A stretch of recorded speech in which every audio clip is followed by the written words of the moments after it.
Hi, welcome to Jumpcast. This is the men's finals for DMT for the British Championships. It's me, Chris, and Cecilia. Yeah, Yeah, spicy back Italian. together. Yeah, and we never left. Yeah.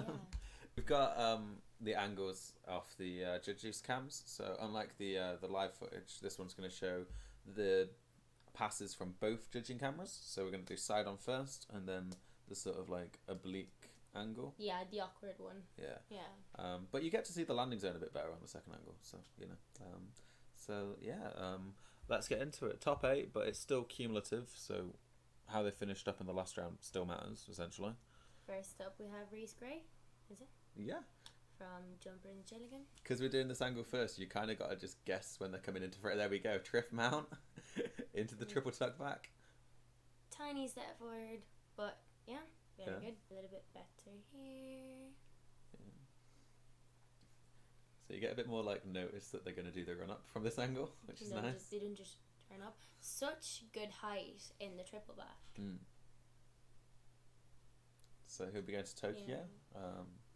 Captain of the DMT men's team, going to Tokyo in November. So wish him best of luck. So next up we've got Leo Westbrook on his infamous pass free. Oh, I can't wait for this one. So the half out tuck mount goes a little bit long onto the bungee and he's fully out of shot. If you look in the background you can see everyone in the crowd just sort of cover their mouth. I love how like everyone in the crowd is just like, oh my god, and Andrew Wild is like, yeah, standard. Just straight face. Yeah. Here we go. So I got the second Slightly angle. better view of this pass. Half out. And he's fully out of shot again. We'll add a third video of what actually happened because this is where he takes out the cameraman. This is where he takes out the cameraman. Shout out to Brad Hampson who got the Snapchat. You know, next year they're going to have like some sort of, I don't know. Fish eye to like get all of Leo's pass. Okay, so next up we should have Mark Pearson, who qualified in 6th. He's not got much tariff left. Rudy hence into the full out. Yeah. Interesting pass. I always think that Rudy double back is you tough. know, you must really trust yourself with Yeah. the Rudy. Yeah. So next up we've got Fraser McLeod. What a question mark. Fraser definitely. He's one of the few ones I don't actually know. Like everyone else I know by face. Oh, he The Irish. He is Irish. Yeah, he's the Irish one. Is he Irish? Full and half. Into really high double straight, nearly stuck. Yeah, Very beautiful, close. beautiful line in the double straight. I'm actually enjoying seeing this twice.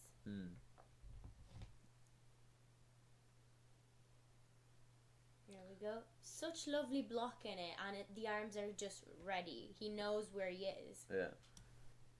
Small deduction on landing. You do need to get both feet inside that red box to avoid the 0.9 landing penalty. Into Harrison Green from Leeds. Yeah, he's also on the team for Tokyo. Full and half straight. Oh. No. Oh, so he's going for. It looks like he's almost going for the Miller there, Yeah, but I I guess a think little he bit was lost. going for the Miller, and But the other thing is, it's like, you know, he's lucky to not be injured by that. Frankly, watch how the ankles go down. It looks horrific. Yeah, watch how the ankles go down here. Yeah, no, it looks because he's landing and his upper body is still trying to finish. Yeah. So I do think he was going for the Miller. Yeah. Next up, we've got Jamie, who's qualified in 3rd for DMT.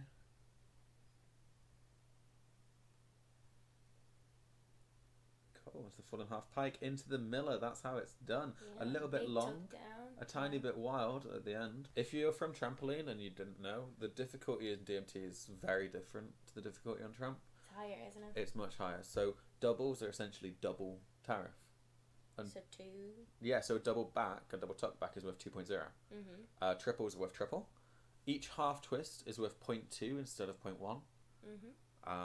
Yeah. Oh, I actually enjoyed the full out. Yeah. So that's Ollie Paradise. You're going to see that again from another angle in a second.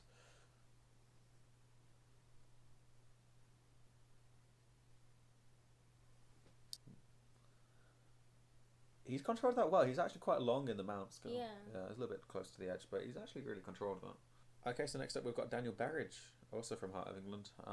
Qualified in 1st, so he's got a bit of a head start on the rest of the field in this final. quite central Yeah. in the mount. He doesn't quite get the height that some of the others do in the full and half mount. But, I mean, you know, if it's perfectly straight, where do you take your deductions? There's no time of flight in DMT, No, so... fortunately. Although, speaking of scores, that will score very highly. And it's probably enough to keep him in first place. So after 3 rounds, yep, Daniel Burridge is leading by about 2.5 marks. Then Oliver Paradise, and then Jamie Gibney in third at the moment. Okay, on to second passes, final passes, fourth passes if you're counting the qualifiers. Yeah. We've got Back to Rhys Gray again. Yeah, Rhys Gray. I think he has a twisting pass for this one. Yeah, I think so. I don't think Rather he does. than like, trespass. So. Cool, so the full and greedy into the miller, just a little bit of cast towards the side there. So we've got the second angle here. Here you can see a little bit better the cast because it's to the right, to his right as he's facing back down the run up. So full and greedy into the miller, and you can see just a little bit cast outside the box. Next up, we've got Leo. So Leo's just had a pass where he's taken out a cameraman. Let's see what he can bring to this one. Bodied through the cameraman, not just like bumped into, like a I think meteor. he knocked this camera out of his hands as well. I'd love for him to maybe take out the judges next. Nothing against the judges, but lovely triple back here. Look at that. Look at his He's face. He's so surprised he that looks he at hasn't the crowd. taken anybody out. Yeah, he looks at the crowd first, and then it's just like, guys, did you see that, guys? Guys, did you see that? Yeah. He has very good reaction. But I mean, to do that also after you know your competition's basically over. Yeah, but it's just such a strong comeback, and then the full half tuck, and then triple tuck. I love the reaction. Oh, it's so pure. This is Mark Percival from Bath. I think he's pretty much out of tariff. That's where we see the full twisting spotter. Into a really nice half out pike. A little bit of a step back. He was going for this tick, but you gotta say, with what he's turned up to the competition with, he's done quite well. He's done very well with what he had to do, he did, and he got the job done, and that was it. Yeah. Back to Fraser. Coached by, I want to say, Simon Flannery. Another triple back, a little bit cowboyed in the last 2 somersaults. Yeah, very long. Quite long, yeah. But he lands it. It's beautiful shape in the full half straight. Really nice. That was a good pass. Very well controlled landing and the triple back. So next up we've got Harrison Green. Obviously had a bit of a disappointing first pass. Half out pike. Oh, very close, and the mat comes in, rightly so. Just going to see that one more time. A little bit closer to the coach's perspective as well, but that was obviously quite clearly going wrong, so his coach did the right thing there.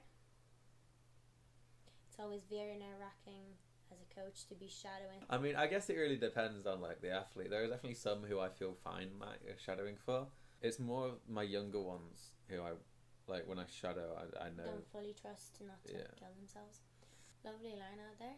He holds his landing position for so long. Yeah. It's like better safe than sorry. Not getting an introduction on this. If you're not sure how long you should stay still at the end of a DMT, just stay still for longer. Just until the chair says, "Can you move?" Like until the chair asks you to move. Until the next competitor knocks you out. You see Leo coming down the track. Yeah. Just like, I guess I have to move There's now. this horrific video of a girl vaulting onto another girl who was trying to beam series on the landing mat. Yeah.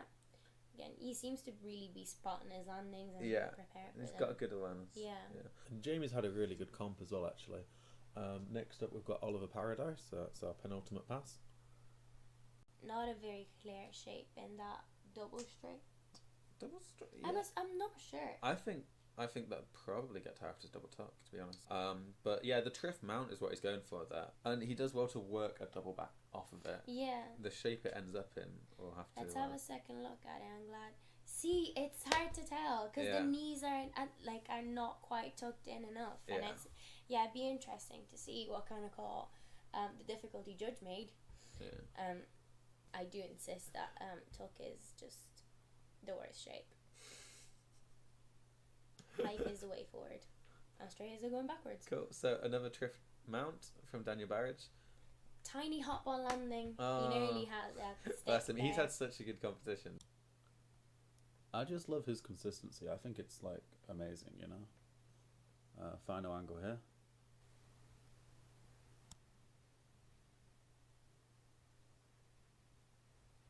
Knees quite far apart in both the triff and the triple back. But he gets around and he has so much control and he's had such solid passes. So we take a look at the standings for men's after 4 passes. So after 4 passes, you put me on the spot here. Yeah, British champion on DMT for senior men was Daniel Barrage. In second place, moving up from 3rd place qualifying, was Jamie Gibney. So he finishes in 2nd, and then in 3rd place, Ollie Paradise, also from Heart of England. So well done, So guys. they went 1-3. Yeah. It's a good day for Heart of England. Yeah, definitely.